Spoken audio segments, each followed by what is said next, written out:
Alors qu'ils examinent un site de ruines anciennes, deux jeunes archéologues, Margot et Derek, ainsi que leur jeune ami, le nomade Moki, sont pris dans un tourbillon de sable mouvant et disparaissent aussitôt.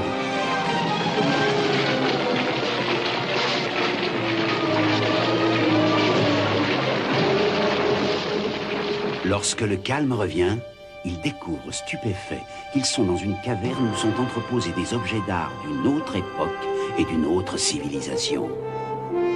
Et là, sur le portail qui ferme l'entrée de la caverne, ils peuvent lire cette inscription « Quiconque franchit ce seuil remonte le temps ».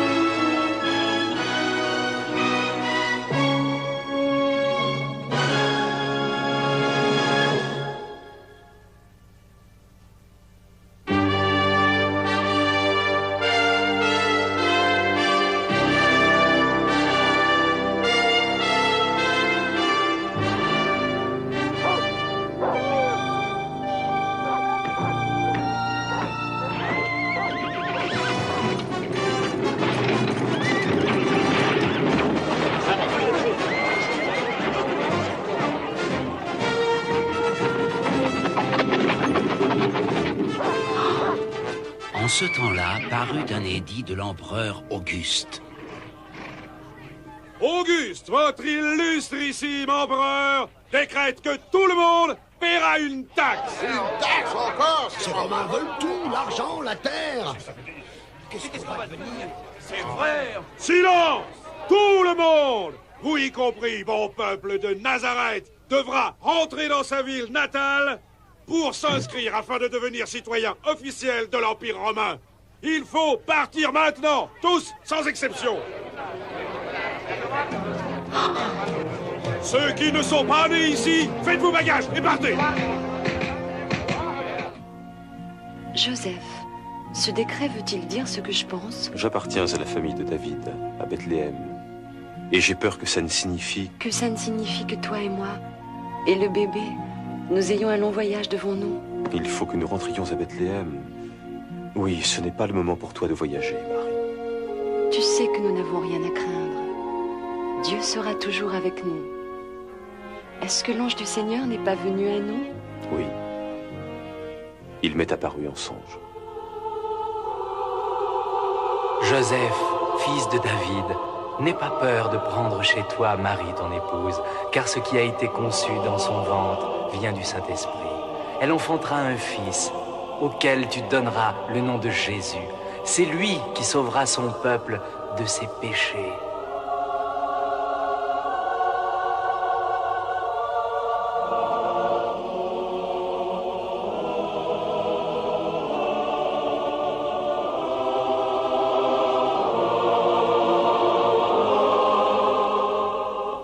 Gabriel est venu à moi.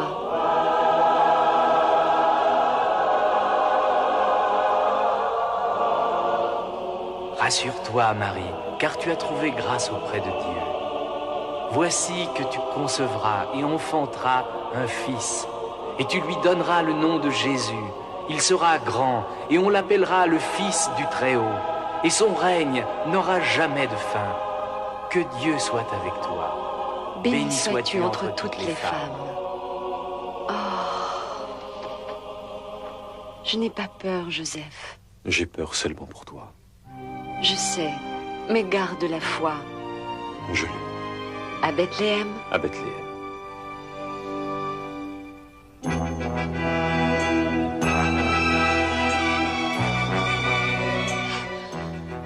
Je pense que nous sommes en Terre Sainte. Pour moi, c'est seulement une succession de collines.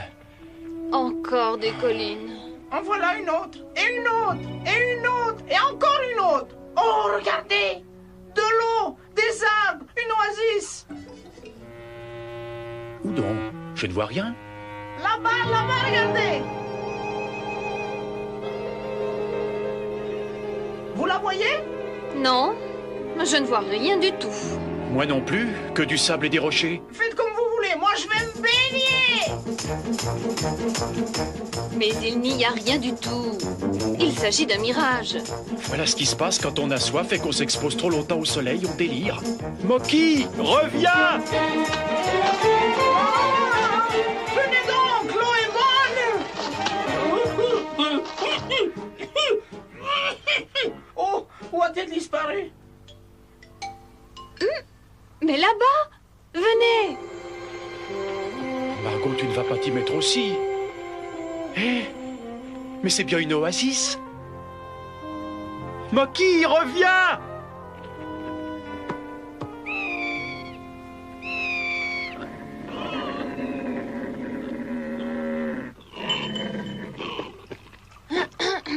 Pardonne-moi, mais tu n'aurais pas une tasse par hasard? Non, mais j'ai une autre en pot de bouc.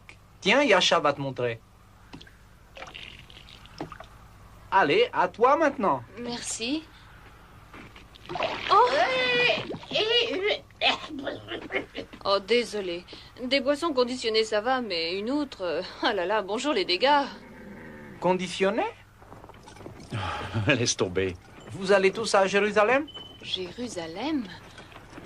Oh, je savais qu'on était en Terre Sainte. Ça fait tellement longtemps que j'en rêve. C'est là que tu vas, à Jérusalem? Oui. Tout le monde doit s'inscrire dans sa ville natale, et pour moi, c'est Jérusalem. Pour vous aussi? C'est-à-dire... Oui. C'est justement là qu'on va, n'est-ce pas, Derek? Ah, oui, c'est très juste, Jérusalem. Parfait, je vous emmène tous. Cette fois, je vais y arriver. Désolé, monsieur le chameau, mais tu dois pas te laver très souvent, toi.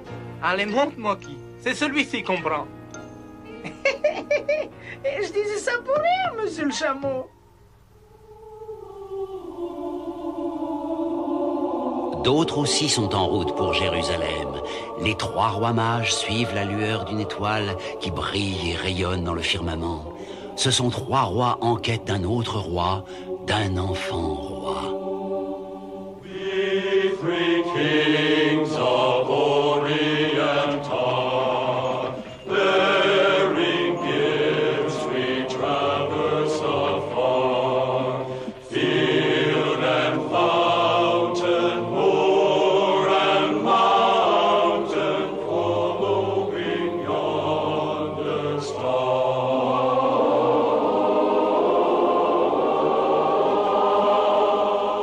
L'étoile continue sa course, nous la suivrons tant qu'elle brillera. Oui, mais je crois que nous touchons au but. C'est bien Jérusalem que voilà. Jérusalem, ville sainte de la Judée, l'endroit idéal pour la naissance du nouveau roi. C'est exactement ce que je pense. Nous devons nous dépêcher.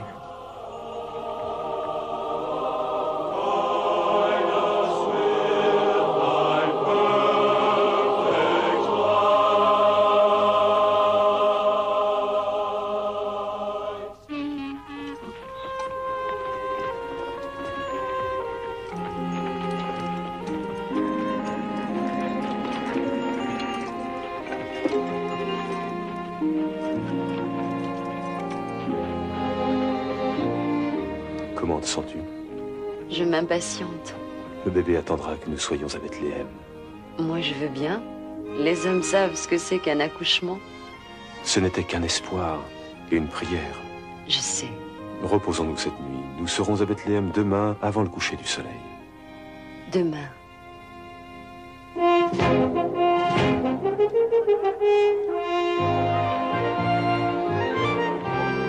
Tu avais envie de voir Jérusalem? Nous y voilà.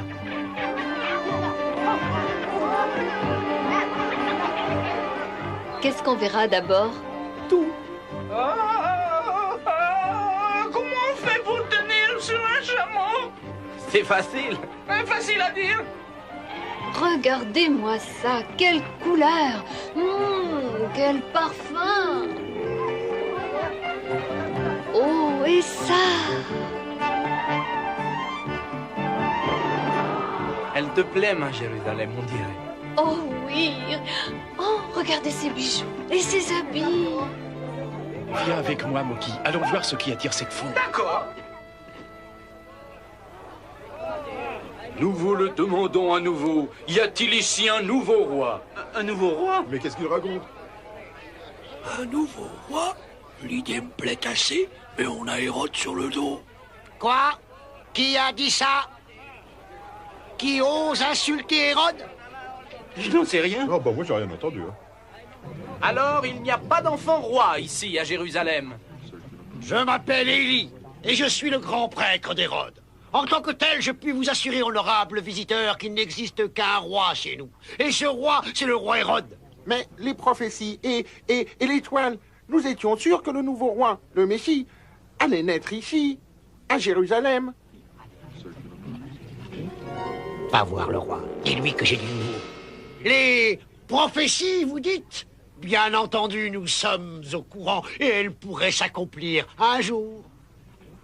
Mais pas ici, et pas aujourd'hui. Nous resterons jusqu'à demain matin. On ne sait jamais, n'est-ce pas? J'en ferai part à Hérode. Je n'en doute pas.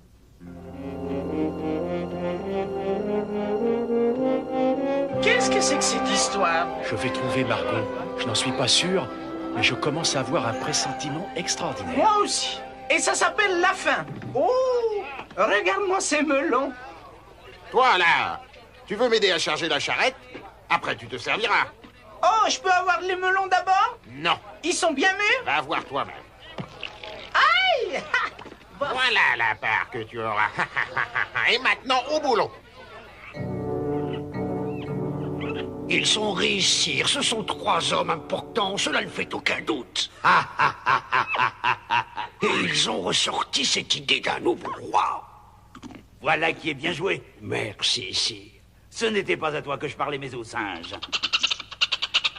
Un nouveau roi. Et moi, je suis Hérode le Grand. J'ai été nommé par Auguste lui-même, l'empereur de Rome. Qu'est-ce qui leur fait penser qu'il y a un nouveau roi? Eh bien, les prophéties, sire. Il y a encore des gens qui croient à ces vieilles sornettes? Apparemment, sire. Mais en ce qui me concerne, je m'en moque complètement, bien entendu. Et que dit la prophétie à propos de ce nouveau roi, de ce Messie?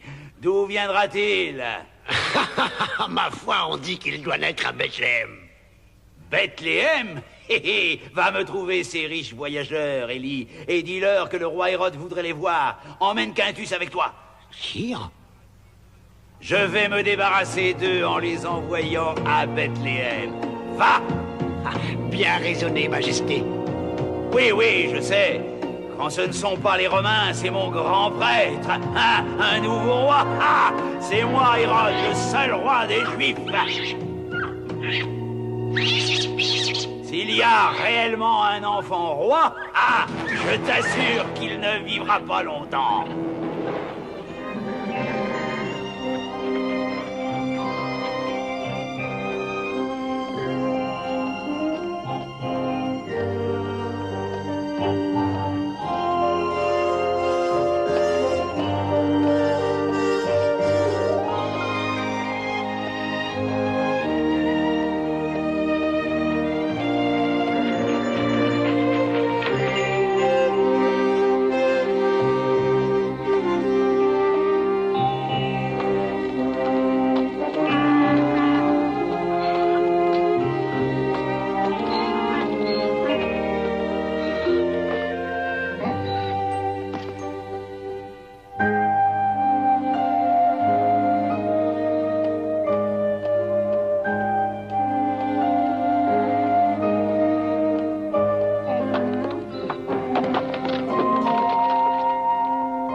Notre âne en a plus besoin que moi.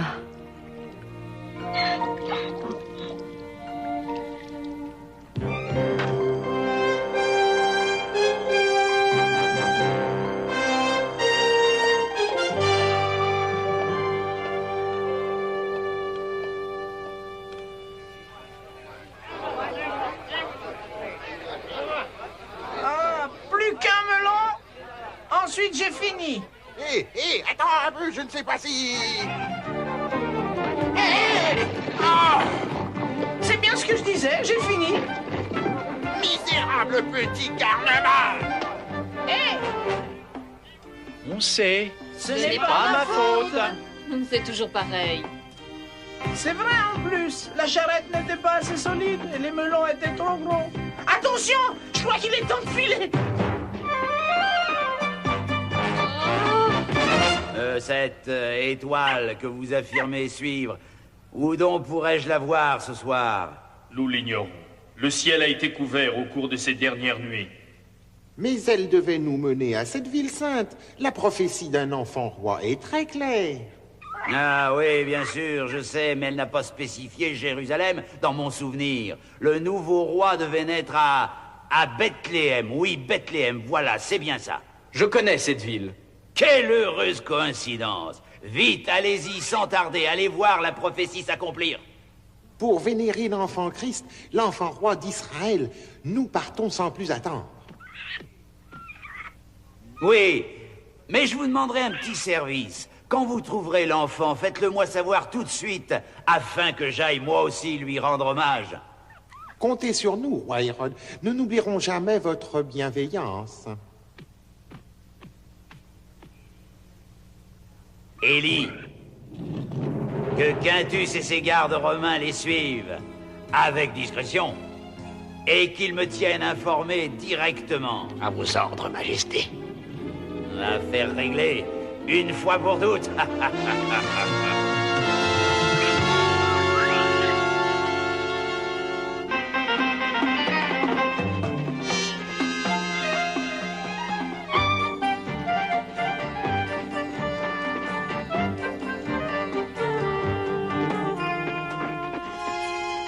Ça y est, ouf. Je crois qu'on l'a semé. En revanche, on a hérité d'un garde romain. Vite! À l'intérieur. Vous avez bien compris? Suivez ces 3 voyageurs jusqu'à Bethléem. Oui, oui. Et s'il tombe à genoux devant un bébé qui pleurniche, je le signale tout de suite au roi Hérode. Je suis romain. Inutile de me répéter un ordre. Ça me revient, j'ai de nouveau ce pressentiment bizarre. Bethléem, un nouveau-né. 3 voyageurs? C'est peut-être les gens riches qu'on a vus cet après-midi, ceux qui étaient habillés comme des rois. 3 rois? Oh, Derek, ce n'est pas possible. Nous devons en avoir le cœur net. Il faut aller à Bethléem. Mais comment faire pour nous y rendre? Yasha! Oh non, je veux pas remonter sur ce chameau.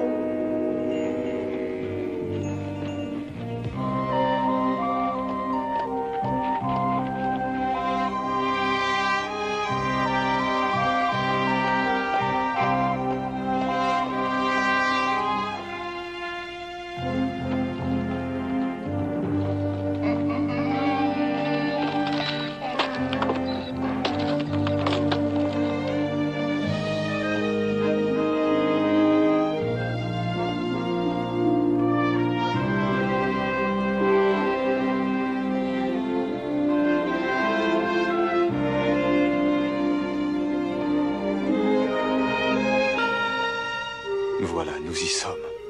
C'est tout petit. Bien que tu ne sois qu'une petite bourgade, c'est chez toi que naîtra le nouveau roi d'Israël.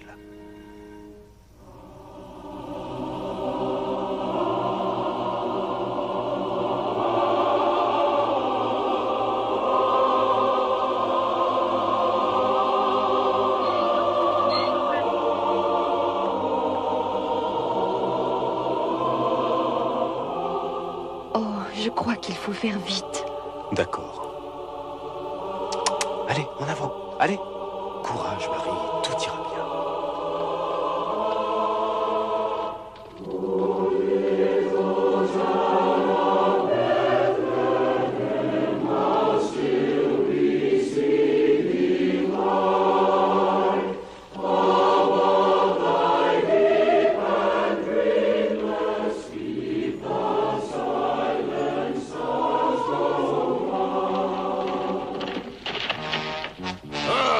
Regarde, ils vont s'arrêter là pour la nuit. Parfait. Quand il fera noir, nous pourrons nous rapprocher. Oui, peut-être apprendrons-nous quelque chose qui nous vaudra une prime de la part du roi Hérode. Oui, ça me plairait assez.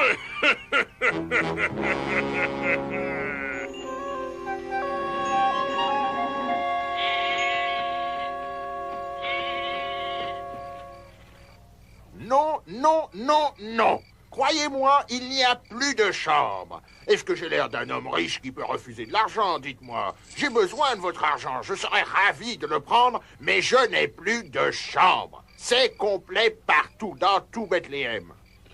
Mais où peut-on loger? On a voyagé pendant des jours. Vous n'êtes pas les seuls, tout ça pour une taxe. On en a marre, nous, des Romains. Pardonnez-moi, cher ami Romain. Allez, circulez, vous aussi.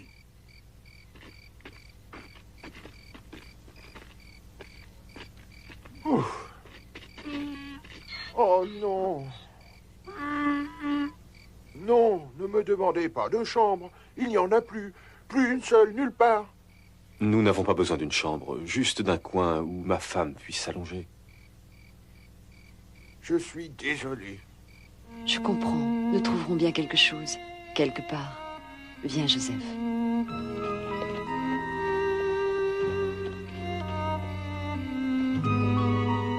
Attendez! Il y aurait bien... Ça ne vous plaira pas, mais j'ai quand même... Enfin, c'est tout ce que j'ai. Mais si vous voulez... Ça ira. C'est une étable. Enfin, pas vraiment une étable. Ce serait plutôt, disons, un endroit qui sert d'abri pour les animaux. Mais il y a quand même un toit. Et puis du foin en abondance. Nous la prenons. Vous la prenez? Ça alors? Vous êtes sûr? Votre âne y sera content.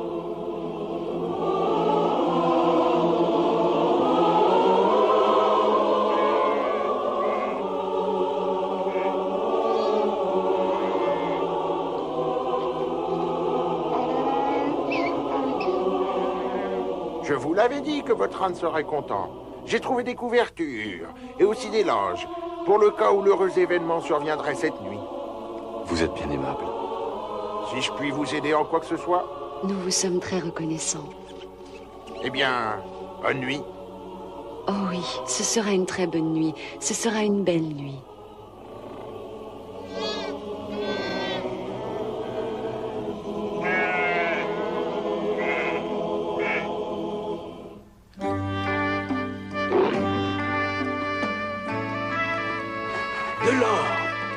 De l'or, tel est le présent que j'offrirai à l'enfant roi.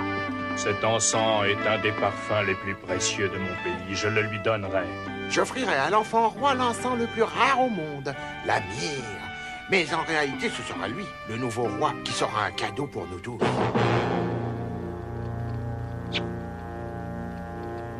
Avez-vous pensé à mon rêve prémonitoire qui devrait nous pousser à nous méfier du roi Hérode? Oui, et nous sommes tout à fait d'accord. Nous ne rentrerons pas par Jérusalem.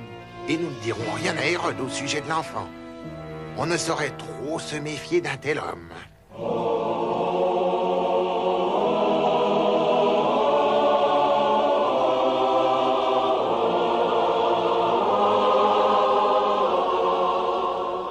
Quelle nuit grandiose et admirable. L'étoile! L'étoile est de retour! Suivons-la! Suivons-la!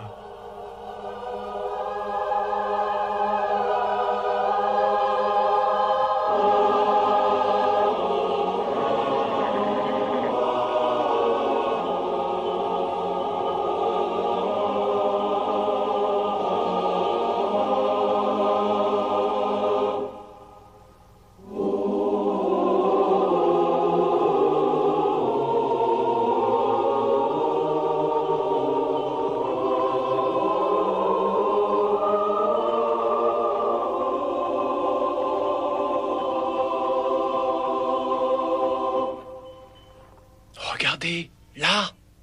Oh, Derek, c'est l'étoile. C'est l'étoile de Bethléem. Nous avions raison. Et regardez là-bas.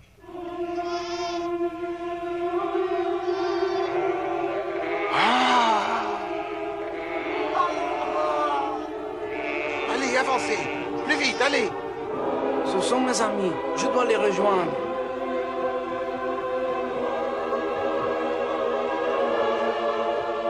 C'est moi, Yasha. Vous allez bien? Qu'est-ce qui se passe? Rassurez-vous, car voici que je vous apporte une grande joie. Aujourd'hui, dans la cité de David, un sauveur nous est né, qui est le Christ Seigneur. Et ceci vous servira de signe. vous trouverez un nouveau-né enveloppé de l'ange et couché dans une crèche.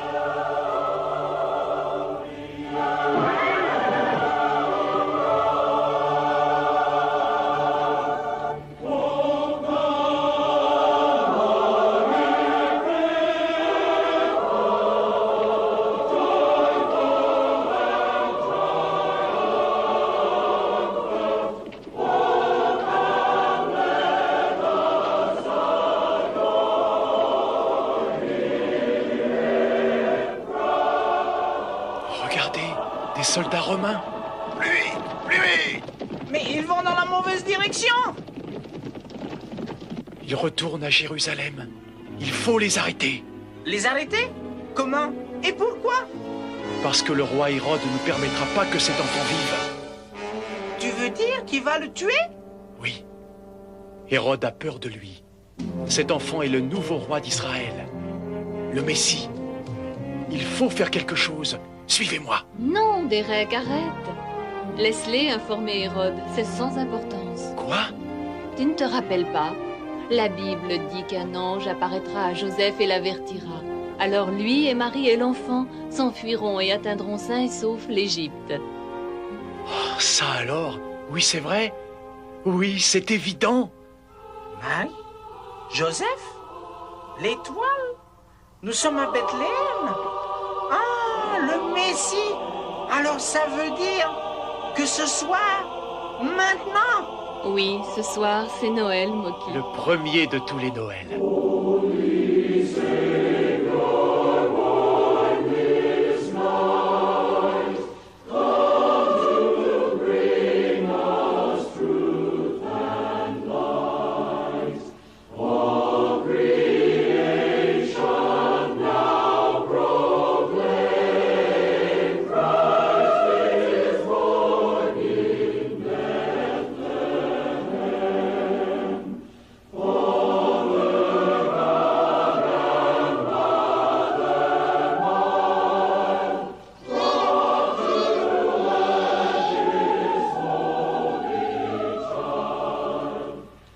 Gloire à Dieu au plus haut des cieux et paix sur la terre aux hommes de bonne volonté.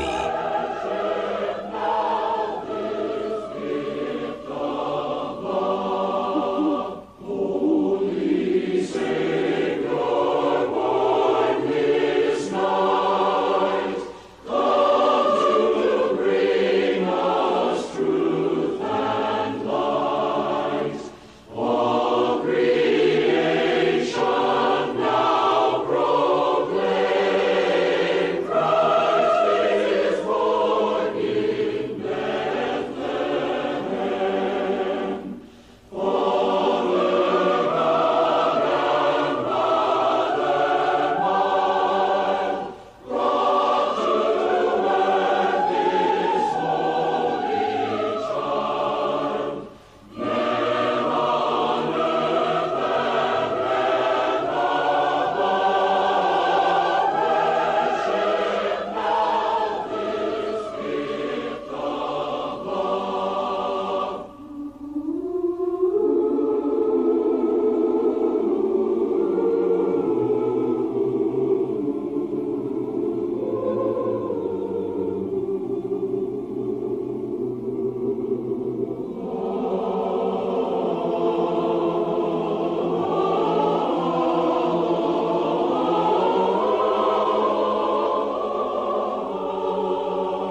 Attention, regardez, je n'ai rien dans les mains.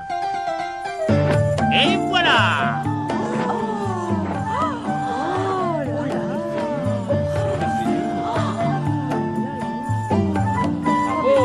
Bravo, bravo,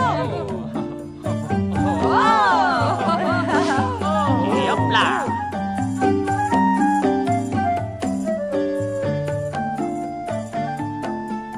Alors, Margot, où sommes-nous cette fois-ci? Je dirais que c'est la Galilée, et je crois bien qu'ici c'est Cana. Hé, venez voir, il y a un gars qui fait de la magie.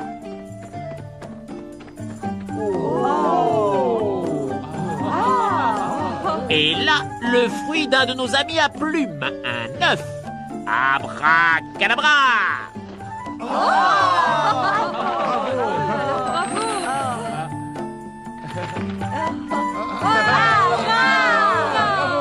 Ouais, c'est ça que je veux faire plus tard, magicien. Je ferai des trucs comme ça. Tu as seulement besoin d'apprendre les formules magiques. Je les connais, les formules magiques. C'est comme ça. Attends, c'est comment déjà Non, cada... Oh, aberke... Bou... crado... Bou... Oh, j'y arrive pas. Abracadabra. Waouh!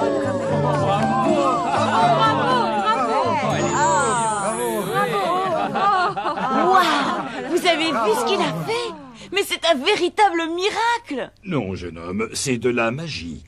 Ce magicien ambulant est très habile. Il connaît ses tours à la perfection, alors qu'un miracle n'est pas un tour de magie. C'est un cadeau de Dieu pour le bien des hommes et à la gloire de notre Seigneur. Je m'appelle Benjamin. Il semble que vous ayez fait un très long voyage. Oui, nous sommes partis depuis bien longtemps, et il nous reste encore une longue route. Et ça tient du miracle si nous sommes arrivés jusqu'ici. Moki, voyons. Je m'appelle Margot, et voici Derek et Moki. Eh bien, mes amis, vous êtes arrivés au pays des miracles et parmi le peuple que Dieu a guidé tout au long de sa grande histoire, par la grâce de ses prophètes qui ont obéi aux commandements de Dieu, qui les a récompensés en permettant des miracles. Noé, qui parlait avec Dieu, reçut comme instruction de construire une arche afin que sa famille et lui-même échappent au déluge. Il plut pendant 40 jours et 40 nuits. Quand l'eau s'est retirée, l'arche resta échouée au sommet d'une montagne. Dieu illumina l'espace d'un arc-en-ciel pour faire comprendre que plus jamais il ne provoquerait de déluge. Et Moïse, qui fit s'ouvrir la mer Rouge quand notre peuple quitta l'Égypte, Dieu lui ordonna de brandir son bâton au-dessus de la mer et d'écarter les flots. Moïse obéit et un vent violent souffla, créant le passage. Moïse fit traverser notre peuple et le conduisit au-delà de la mer vers la liberté. Les murs de Jéricho empêchaient le passage du peuple d'Israël. Josué était leur nouveau chef. Il suivit à la lettre le plan de bataille dicté par Dieu. Il entraîna son armée pendant 7 jours autour des murailles, puis une énorme clameur fit s'écrouler les murs, permettant au peuple de gagner la terre promise. Le géant Goliath, avec l'armée des Philistins, affronta les Juifs. Et le petit David, guidé par Dieu, au moyen d'une fronde, terrassa le géant.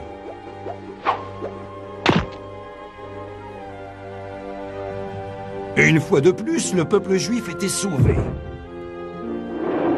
Daniel, le prophète, fut jeté dans la fosse aux lions pour désobéissance au diktat du roi qui interdisait à chacun de prier son Dieu. Grâce à sa foi et à ses prières, les lions devinrent doux comme des agneaux. C'est ainsi que Daniel fut sauvé des lions affamés. Enfin un jour, comme les prophètes l'avaient annoncé, vint Jésus, qui accomplit sur une courte période de 3 ans de nombreux miracles et réalisa toutes les prophéties contenues dans l'Ancien Testament, prouvant ainsi qu'il était bien le Christ, le Messie, le Fils de Dieu. Certains de ces prophètes anciens sont encore très présents dans nos mémoires. Dis donc, Derek, c'est pas si vieux que ça. Il y a tout juste 15 jours qu'on a rencontré le vieux Moïse. Nous parlions il y a quelque temps des miracles de Jésus, et nous aurions voulu voir de nos yeux des miracles. Eh bien, mes amis, vous avez devant vous la preuve vivante d'un des miracles réalisés. Comment ça? Je suis né dans la cité de Naïm, à quelques lieues d'ici, en direction du sud. J'y vivais avec ma mère. Elle était veuve et j'étais son seul enfant. Pendant mon adolescence, je tombais très malade et je mourus. Oh!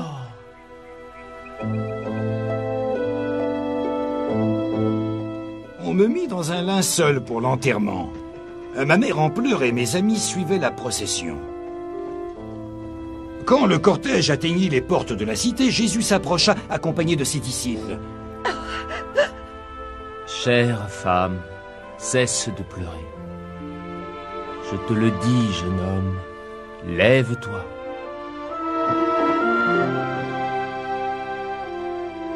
Oh, quoi? Où suis-je?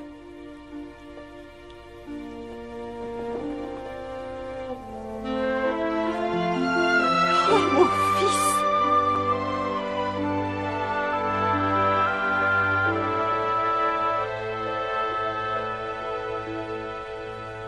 Eh oui, Moki, c'est la vérité. Et tu réussis le même tour que le magicien. J'ai appris la formule magique. Chaque année, je ferme mon échoppe pendant plusieurs jours et je suis le chemin que Jésus a parcouru et je me rappelle tout ce qu'il a accompli. Vous aimeriez venir avec moi, tous les trois? Je vous montrerai les endroits où il accomplit certains miracles. Ce serait magnifique. C'est une bonne idée. Allez, viens, Moki, viens, je te dis. Non, non, non, attendez, j'ai compris le truc de l'œuf et de la colombe. Et j'ai retrouvé la formule magique. Akadabra, maradaba. Oh, je me suis trompée, j'ai dû bafouiller pendant que j'ai récité la formule. Bon, n'insistons pas.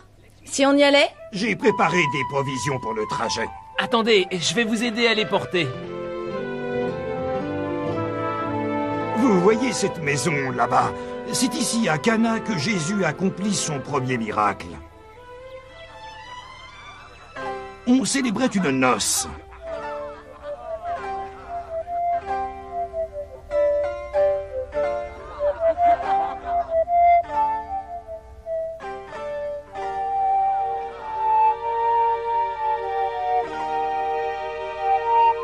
Conformément aux lois de Moïse et d'Israël, que notre Seigneur Dieu bénisse votre union. Allez en paix. Amen.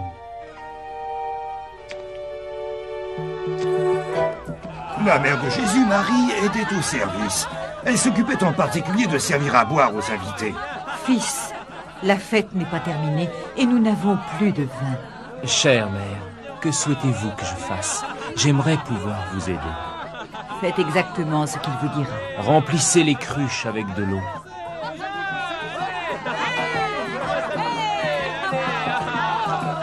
Versez-en dans une coupe et donnez-la au maître de maison pour qu'il goûte.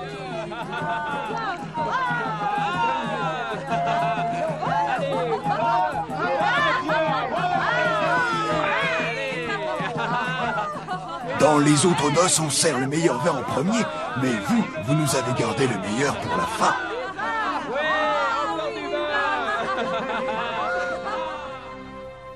Dites donc, en faisant des trucs pareils, il devait être invité tout le temps. C'était sa façon de rendre service.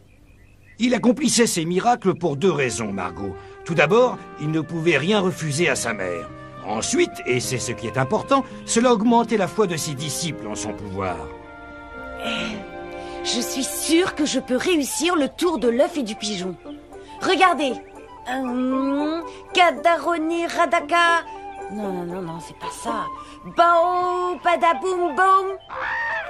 Oups. Ah. D'accord, je te le rends. Faut pas se mettre dans un état pareil pour un œuf.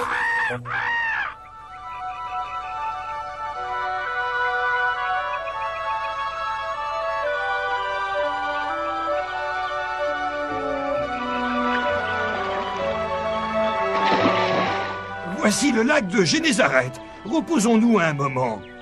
J'ai apporté des œufs durs, des fruits frais et du pain. Je suis sûr que nous avons tous faim. Là-bas, il y a un puits avec de l'eau claire. On peut la boire. Je ne dis pas non. Merci, mais nous ne voulons pas vous priver. Il y en a bien assez et nous pourrons nous réapprovisionner plus loin.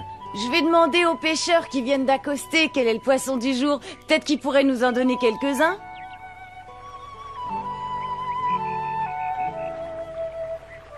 Oh, regardez, Moki revient bredouille. Bah, ils n'ont rien attrapé de toute la journée. C'est à cet endroit et dans les mêmes circonstances que Jésus rencontra Pierre et son frère André, ainsi que Jacques et son frère Jean. Jésus était en train de parler à la foule près du lac. Tout le monde voulait l'écouter. Alors Jésus monta dans le bateau de Pierre. Éloignez-vous vers le large et jetez vos filets que l'on prenne du poisson. Maître, nous avons pêché toute la nuit et nous n'avons rien pris. Mais si vous l'ordonnez, nous essaierons encore.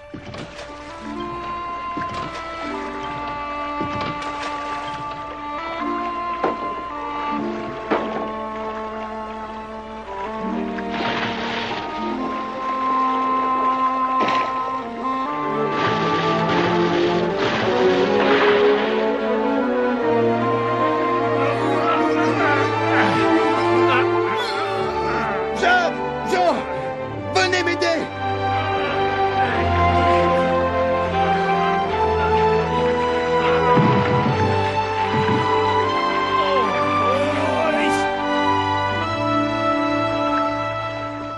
Oh Seigneur, oublie le pécheur que je suis.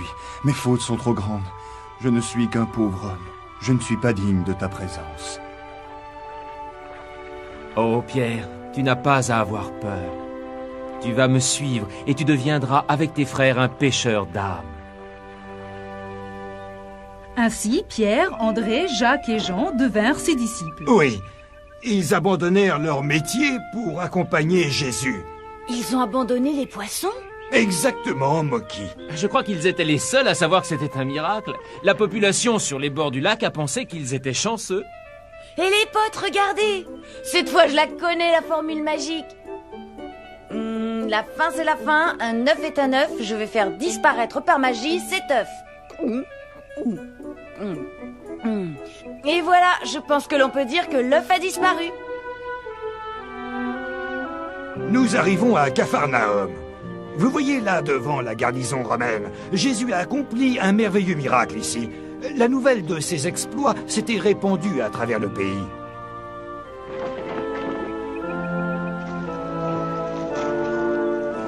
Lorsqu'il est entré dans la cité, un centurion romain, un homme qui commandait une centaine de soldats, s'avança vers Jésus.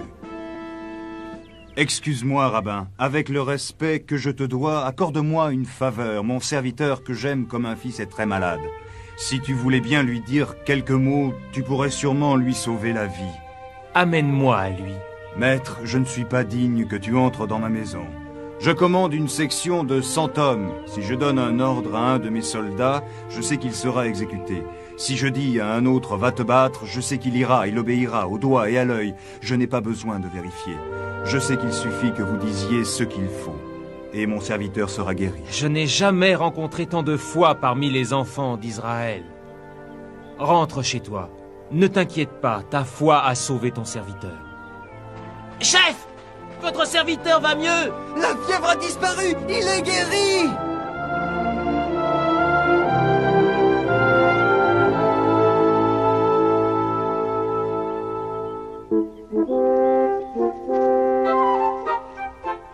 Mais les Romains sont pas sympas. Oups. Pourquoi a-t-il voulu les aider? Ils ont fait tellement de mal aux Juifs. Oui, et parce qu'ils ont laissé faire, il a été crucifié. Il aidait aussi bien les Juifs que les païens. C'est très juste, Margot. Et maintenant, beaucoup de ces païens sont devenus des fidèles de Jésus. Une foule nombreuse le suivait partout où il allait. Tous voulaient entendre la bonne parole. Jésus se sentait fatigué et avait besoin de repos. Alors la foule se dispersa. Mes amis, traversons le lac, allons de l'autre côté. Nous prendrons un peu de repos.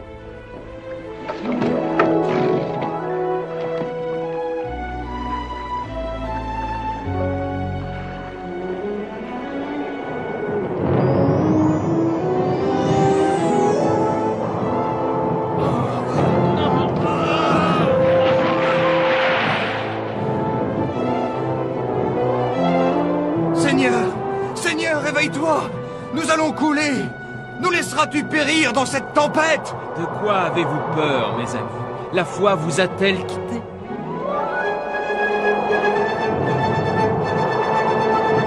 Tempête! Calme-toi!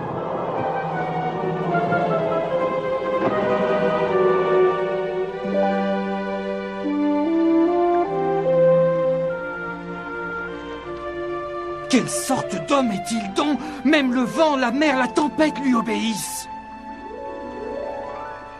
Ça devait pas être une vie pour Jésus, il devait être fatigué. Il a fait beaucoup en peu de temps. Il disait qu'il accomplissait le travail de son père, c'est tout.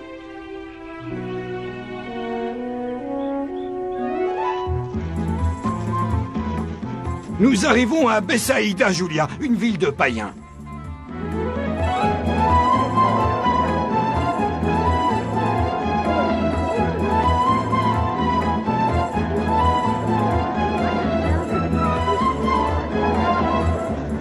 Oh, il y a des choses magnifiques à voir ici.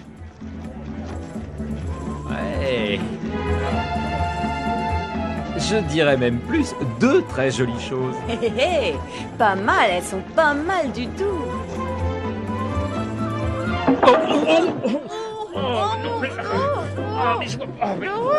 Moki, arrête de me donner des coups de pied. On a trébuché. Voilà ce que c'est de regarder les filles. Il y avait un homme qui vivait dans cette cité, un homme qui ne pouvait apprécier ces jolies choses. Il était aveugle. Il avait appris que Jésus se trouvait dans la cité. Il demanda à ses amis de le conduire auprès de lui. Maître, notre ami qui est aveugle nous a prié de l'amener à toi, afin que tu puisses lui redonner la vue. Viens avec moi.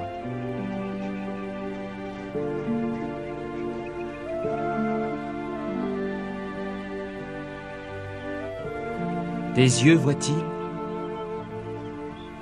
Je vois des silhouettes d'hommes qui ressemblent à des arbres.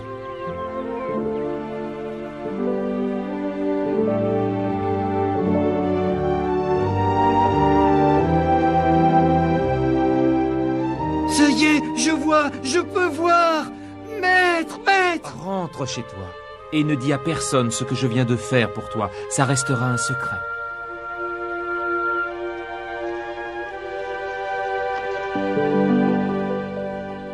Pourquoi Jésus ne voulait pas que l'homme raconte ce qu'il avait fait? Jésus devinait que le temps de son ministère touchait à sa fin, et il avait besoin de temps pour s'isoler avec ses disciples et leur prodiguer son savoir. Afin que son œuvre puisse se poursuivre après lui?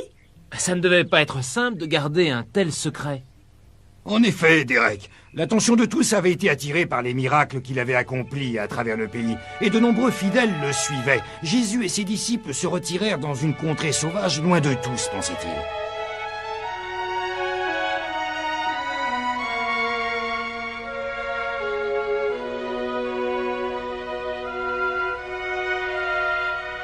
Cependant, la foule n'abandonna pas, et plus de 5000 personnes le retrouvèrent.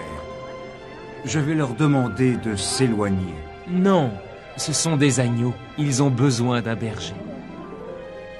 Les heures passaient, la nuit approchait, et ses disciples commençaient à se faire du souci. Maître, nous devons renvoyer ces gens afin qu'ils puissent trouver sur leur route des provisions. C'est à nous de les nourrir, nous ne pouvons pas les renvoyer comme ça. Philippe, où pouvons-nous trouver du pain pour que tous puissent manger? Même s'il était possible d'acheter pour 200 shekels de pain, il n'y en aurait pas assez pour distribuer un morceau par personne. Oh, pardonnez-moi, maître, acceptez ma pitance. Seigneur, ce jeune homme t'apporte son repas. Et que contient son panier? Seulement des miches de pain de seigle et 2 poissons. Merci bien, mon fils. Apportez-moi des paniers d'osier.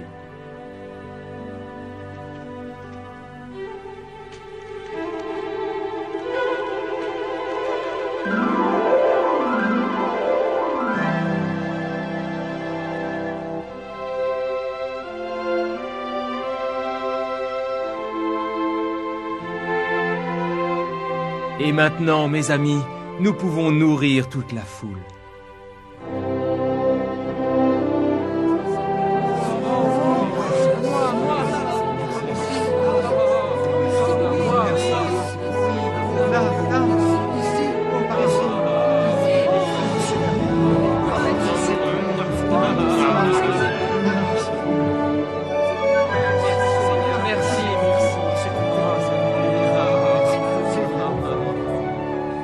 L'excitation était à son comble après ce miracle. Ils voulaient tous que Jésus soit leur roi. Ça aurait été merveilleux d'avoir un roi qui règle les problèmes par le fait de ses miracles.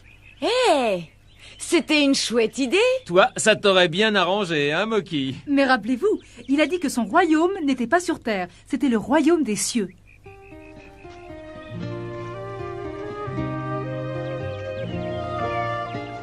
Après avoir demandé aux fidèles de rentrer chez eux, Jésus souhaita partir seul dans la montagne et méditer. Pendant que je vais méditer et prier, retournez sur l'autre rive. Je vous rejoindrai un peu plus tard.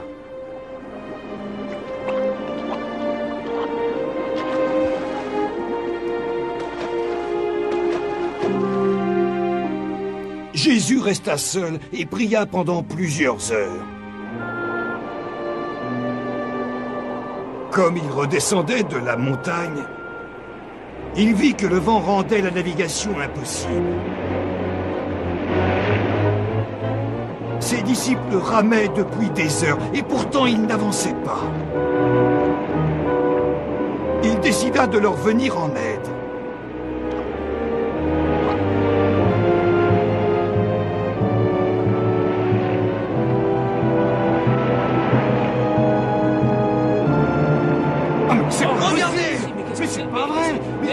C'est un fantôme!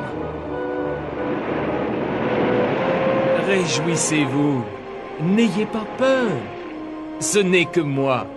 Seigneur, si c'est vraiment toi, laisse-moi te rejoindre en marchant sur l'eau. Viens, Pierre.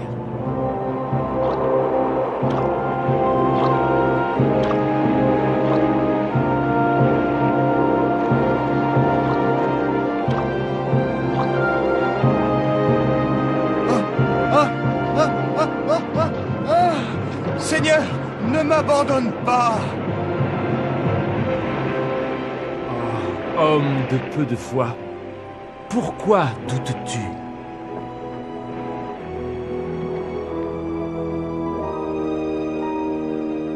Oui, ça ne fait aucun doute, tu es bien le Fils de Dieu.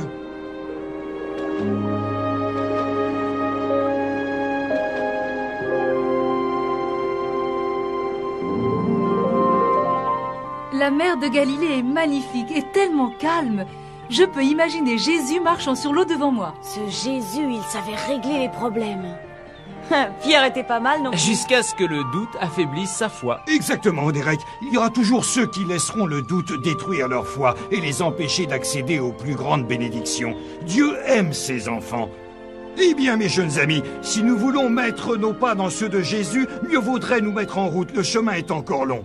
Plusieurs chemins, d'ailleurs. En fin de compte, tout bien réfléchi, nous ne faisons que ce que Jésus nous a demandé. Mettre nos pas dans les siens. Il a fait tant de miracles grandioses. Guérir les malades, réanimer un mort, redonner la vue à un aveugle. Et nourrir tous ces gens avec quelques morceaux de pain et du poisson. Ces miracles sont le signe qu'il est le Christ, le Fils de Dieu qui enlève les péchés du monde. Et il continue à nourrir les foules du monde entier, simplement avec ses paroles et son enseignement. Bénis soient les simples d'esprit, car le royaume des cieux leur appartient. Bénis soient les affligés, car ils seront consolés. Bénis soient les humbles, car la terre leur appartiendra. Bénis soient ceux qui ont faim, bénis soient ceux qui ont soif de justice, car ils seront récompensés. Bénis soient ceux qui sont miséricordieux, car on leur sera reconnaissant. Bénis soient ceux qui ont le cœur pur, car ils verront le Seigneur. Bénis soient les hommes de bonne volonté, car ils seront appelés les enfants de Dieu. Bénis soient les persécutés, bénis soient les persécutés pour la justice, car ils accéderont au royaume des cieux.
On y a mis le temps, mais cet endroit me plaît beaucoup. Oui, c'est paisible. Et amical aussi.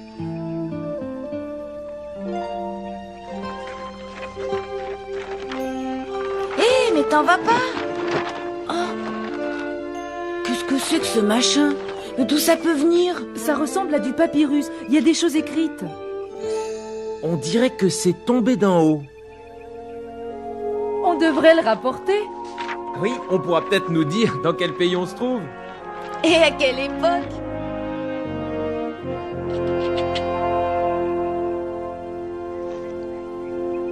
C'est alors que la foule cria. Hé, monsieur, on a trouvé votre...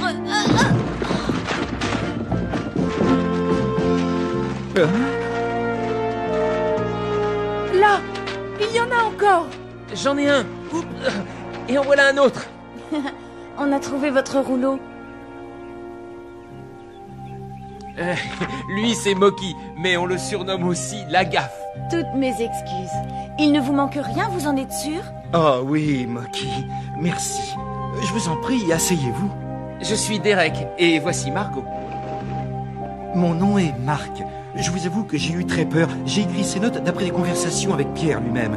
Mon évangile est basé sur nos réflexions. Votre évangile? Marc, quand vous parlez de Pierre, vous voulez dire Saint-Pierre? C'était un pêcheur, tout comme son frère André. Il a vu de ses yeux, il a pu témoigner. C'est vrai, c'était un saint. Vous nous dites que vous écrivez un évangile. Ce sont ces rouleaux? Êtes-vous en train d'écrire la vie et les enseignements de Jésus-Christ? Oui, je ne crois pas qu'on ait déjà écrit cela. Il faut que cette histoire soit connue de tous. J'en étais au passage de la trahison, de sa mort et de sa résurrection.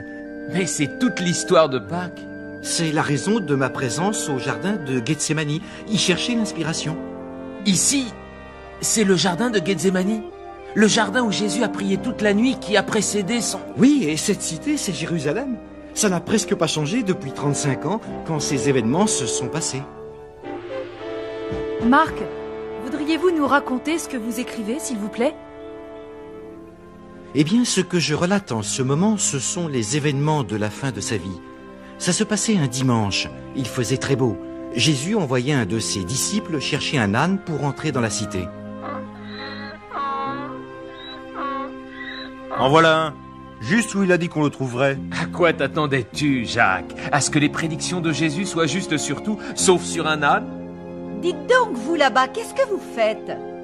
André, dis-leur ce que Jésus nous a dit de répondre dans une telle situation. Le maître a besoin de cet animal. Oh, bien, vous n'avez qu'à le prendre. Mais je vous préviens, c'est un âne un peu spécial. On ne l'a jamais monté. Oui, on ne s'est jamais assis dessus. Oui, nous le savons.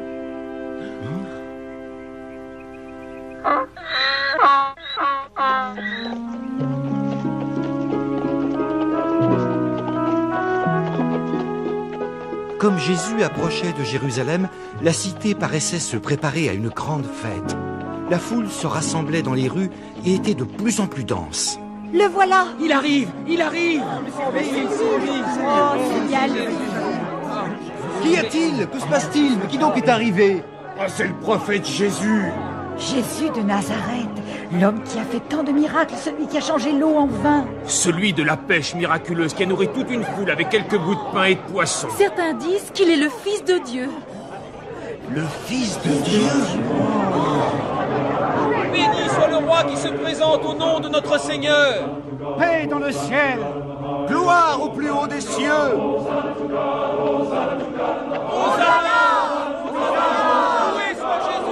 Jésus, Dieu te bénisse! Dieu te bénisse, Jésus. Jésus!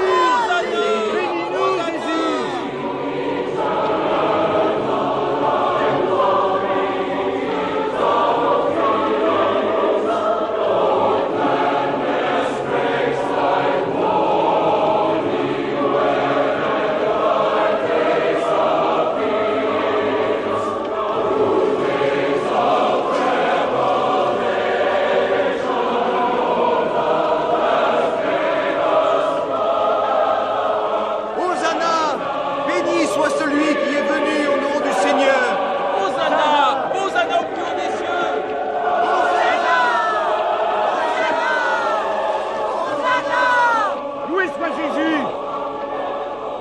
avait dans la cité des hommes qui ne l'aimaient pas.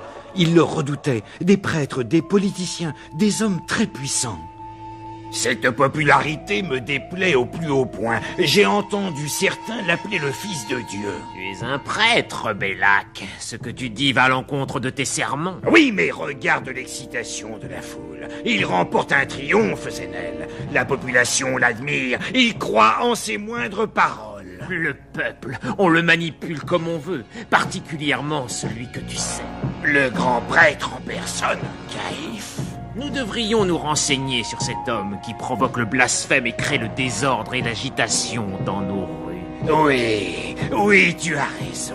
Tu es un homme réfléchi, Zénel. Suis-moi. On ferait bien de le tenir à l'œil, ce Jésus.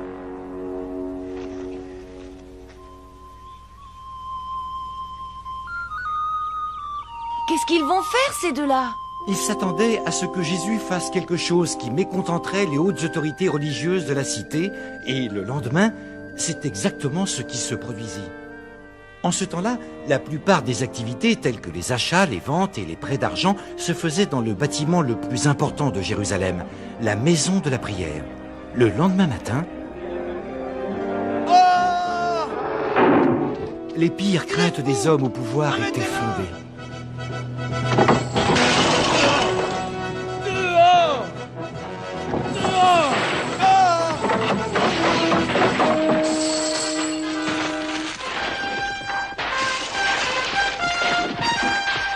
Mais qu'ai-je donc fait? Vous offensez la maison de Dieu. N'est-il pas écrit: ma maison sera appelée la maison des prières partout dans le monde. Et vous, vous en avez fait un repère de brigands.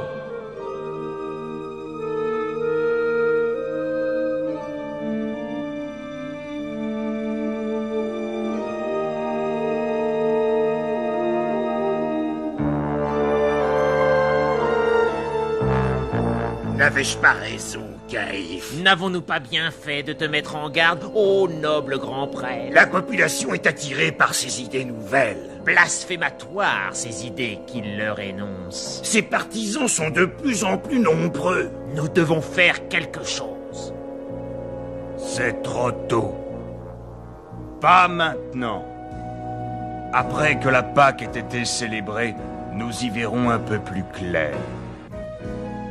Les autorités étaient effrayées par les choses inhabituelles que Jésus disait et faisait.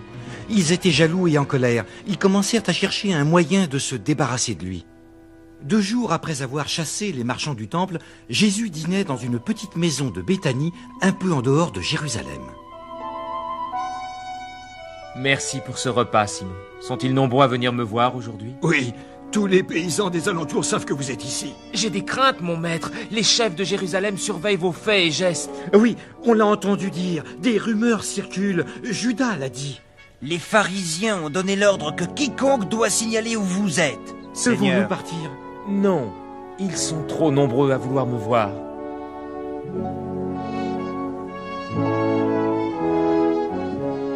Seigneur Jésus, ce n'est plus une rumeur à présent. Les prêtres ont donné l'ordre à chacun de signaler votre passage.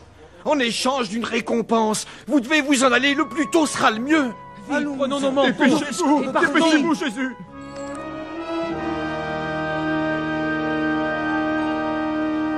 Non, je resterai pour assister aux fêtes de la Pâque ici, dans la cité de Jérusalem. Vous pouvez vous en aller, si vous le voulez. Nous allons rester et nous célébrerons la Pâque avec toi. Nous ne t'abandonnerons pas. Nous irons où tu iras. Je vous dirai où trouver un endroit sûr pour dîner.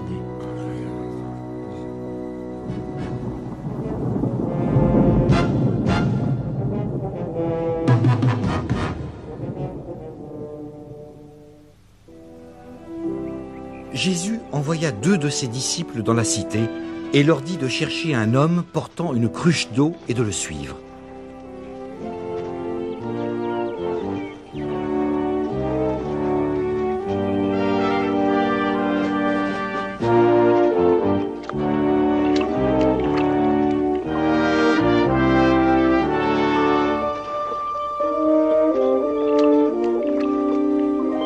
Quelle que soit la maison où ils entraient, ils devaient dire au maître des lieux: Le maître demande où est la salle à manger où je vais célébrer la Pâque avec mes disciples.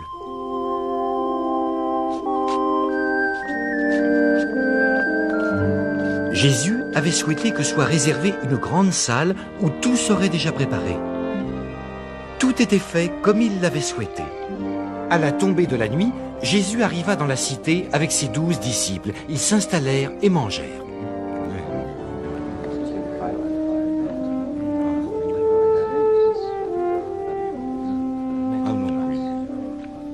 Et tout s'est passé exactement comme Jésus l'avait annoncé. Enfin, nous sommes arrivés. Oui, sains et saufs. Chut! Le maître veut nous parler. L'un de vous va me trahir. Non, nous ne le ferons jamais. Est-ce moi? Est-ce moi? Est-ce moi? Est-ce moi? Est-ce moi? Est-ce moi? Est-ce moi? Est-ce moi? Est-ce moi? Est-ce moi? Est-ce moi?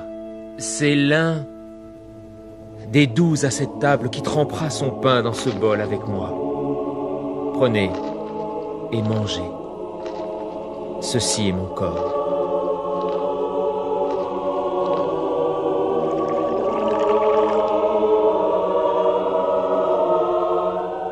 Ceci est mon sang, le sang de l'alliance éternelle, le sang versé pour vous et l'univers, et pour le pardon des péchés. Je ne boirai plus de vin de la vigne jusqu'au jour où je le boirai au royaume de Dieu.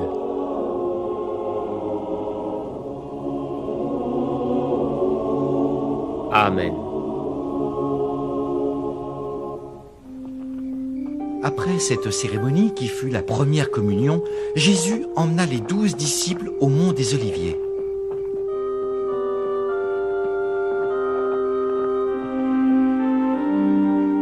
Ce soir, vous tous, vous m'abandonnerez. Non, ne t'abandonnerons jamais. pas. Car il est écrit, je frapperai le berger et les moutons seront éparpillés. Mais après m'être relevé, je vous précéderai en Galilée. Non, Seigneur, jamais. D'autres peuvent t'abandonner, mais moi, je ne le ferai pas. En vérité, je vous le dis, cette nuit même, avant que le coq chante 2 fois, tu me renieras par 3 fois. Non, même si je dois mourir pour toi, jamais je ne te renierai. Restez ici, ne vous endormez pas, je vais aller prier.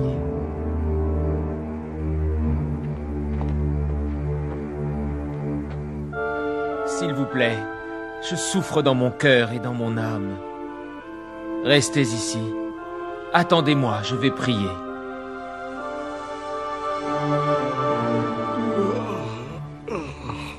Autant s'installer confortablement pour guetter.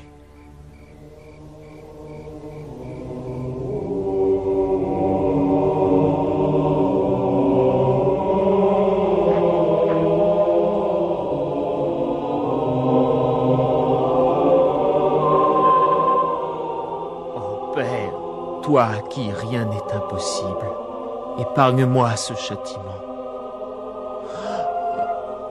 Alors, je ferai ce que tu veux, comme tu le souhaitais.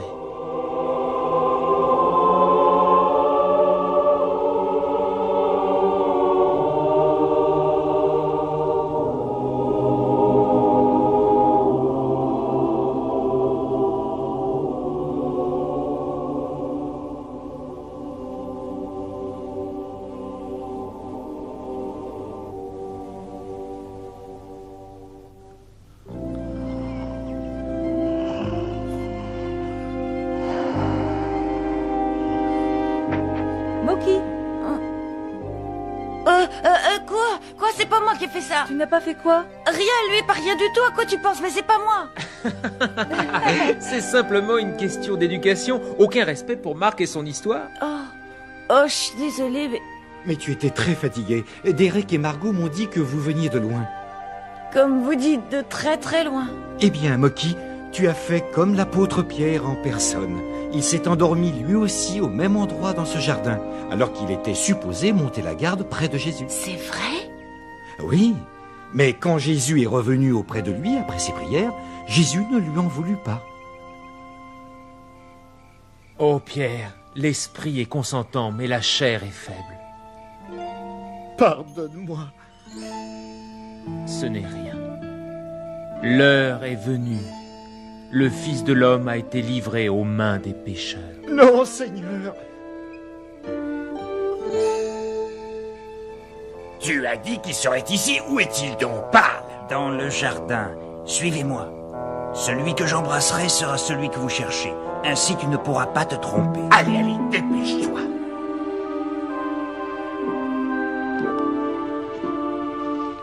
Celui qui m'a trahi arrive. Maître! Maître!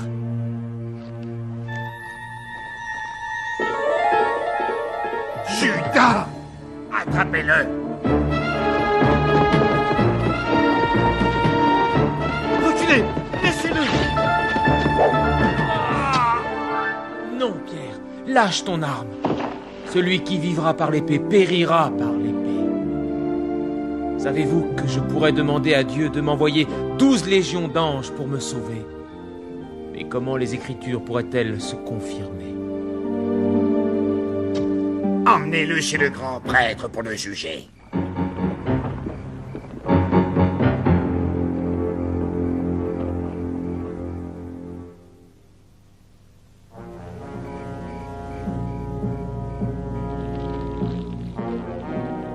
Réponds!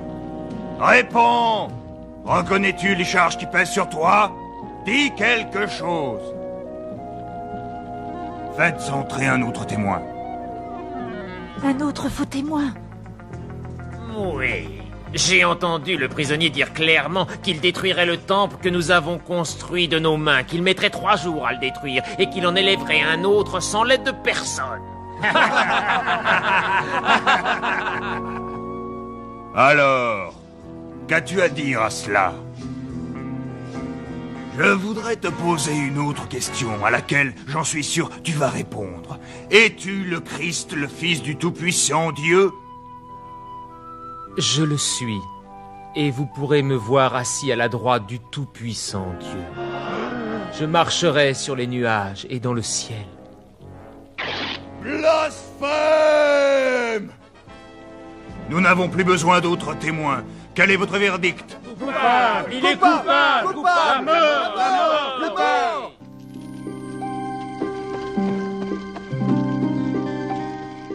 Ils viennent de le déclarer coupable. Il est condamné à mort. Qui? Jésus, le prophète. Vous le connaissez, vous êtes l'un de ceux qui l'ont suivi. Oh, non. Je ne connais pas cet homme-là. Je suis certaine de vous avoir vu avec lui l'autre jour dans la cité. Oh, tu dois me confondre avec quelqu'un d'autre. Je n'ai jamais vu cet homme. Excusez-moi. Attends, je suis sûr que tu es l'un d'eux. Ils parlent tous avec un accent de Galilée, comme toi. Je l'ai déjà dit, je ne le connais pas. Laissez-moi passer. En vérité, je vous le dis, tu me renieras par 3 fois cette nuit, avant le 2e chant du coq.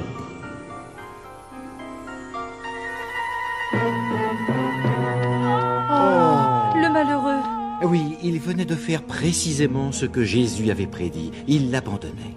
Mais les autres aussi se sont sauvés. J'aurais jamais fait ça. C'est la vie. Oui, mais Pierre a couru un risque en suivant Jésus. Car c'était le seul qui risquait d'être questionné. C'est exact. Heureusement qu'il a dit qu'il n'était pas un disciple. Ça lui a vraiment sauvé la vie. C'était cousu de fil blanc. Jésus savait tout depuis le début. Et alors ensuite, qu'est-ce qui est arrivé? Oui, continuez. Eh bien, le disciple qui avait trahi Jésus était évidemment Judas Iscariote. Oh, ce gars-là ne me plaisait pas du tout. Judas apprit que Jésus avait été condamné à mort. Laissez-moi parler un instant. Oh, oh, toi le traître, ne me dis pas que tu réclames encore plus d'argent. Non, j'ai péché et j'ai trahi un innocent. Un innocent? Ah! Tu ne sais plus ce que tu dis. Combien a-t-il reçu pour sa trahison? Seulement 30 pièces d'argent. Alors tu as eu ta part, Judas! Reprenez-la! Reprenez tout! Cet argent est maudit!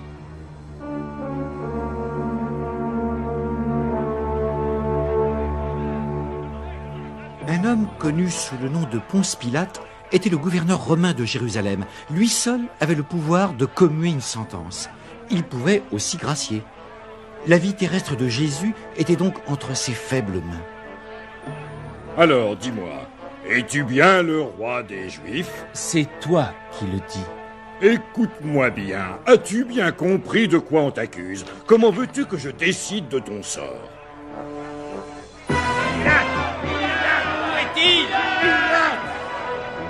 Ce sont ces pauvres prêtres qui t'ont condamné. Ton entrée dans la cité il y a 2 jours a été un triomphe. Ça les a rendus jaloux. Attends un moment. Pilate eut une idée. Chaque année, lors de la Pâque, il était de coutume de relâcher un prisonnier. C'est à la foule qu'il accorderait ce choix. Relâcher Jésus ou un assassin nommé Barabbas. Pilate était certain que la foule choisirait Jésus. Or, il se trompait. Dites-lui, Barabbas, on veut Barabbas. Libérez Barabbas! Barabbas, criez-le! Barabbas! Le peuple a fait son choix. Libérez Barabbas!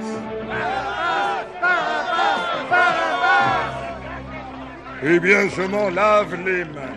C'est vous qui avez décidé.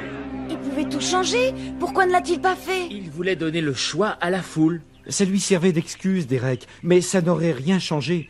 La mission du Fils de Dieu était de mourir pour nous tous et de ressusciter comme preuve que, par sa mort, il nous était accordé le pardon de nos péchés. La suite n'est que souffrance, mais la fin est la bénédiction universelle de notre Seigneur.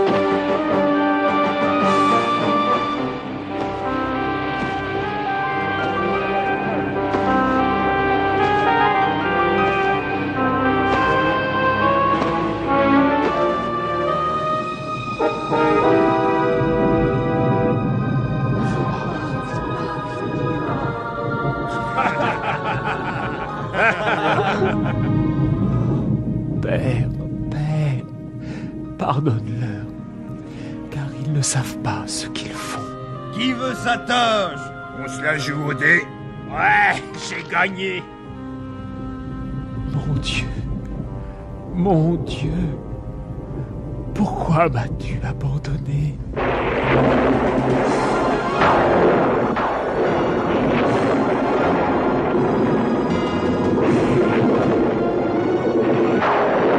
C'est la fin du monde.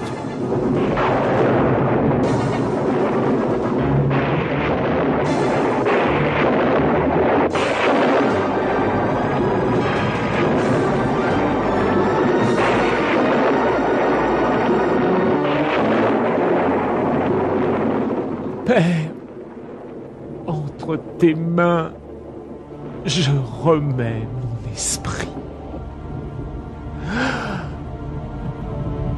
C'en est fini de moi.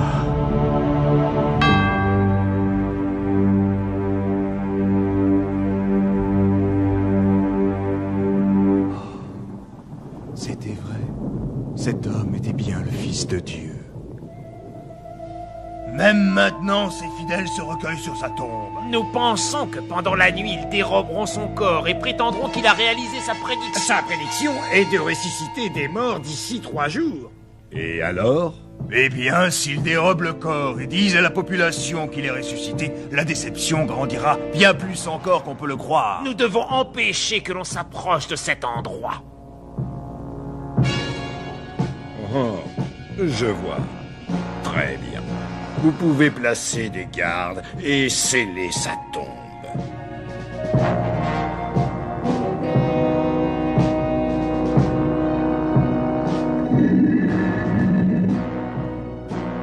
Bon, ben très bien, voilà une bonne chose de faite. Nous pouvons être tranquilles, il ne s'en ira pas. Oh bah ça c'est sûr.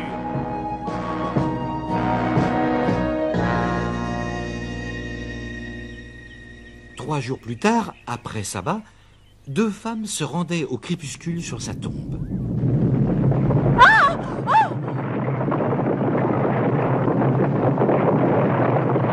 Quoi? Qu'y a-t-il? Pourquoi ces chants?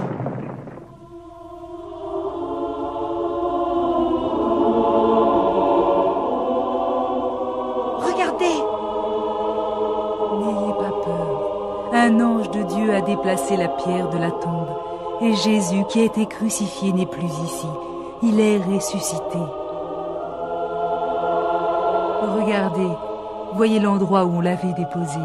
Oh, il n'est plus là! Il n'est plus là!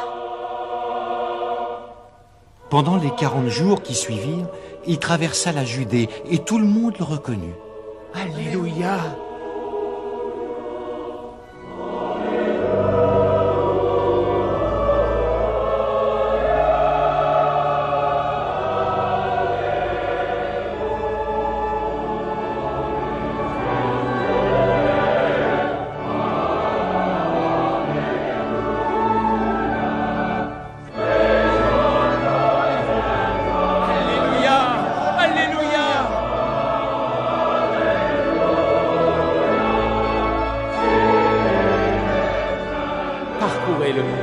Et répandez la bonne nouvelle. Je suis ressuscité. Je suis le Christ. Et vous me verrez, le Fils de l'homme, assis à la droite de Dieu, le Père Tout-Puissant.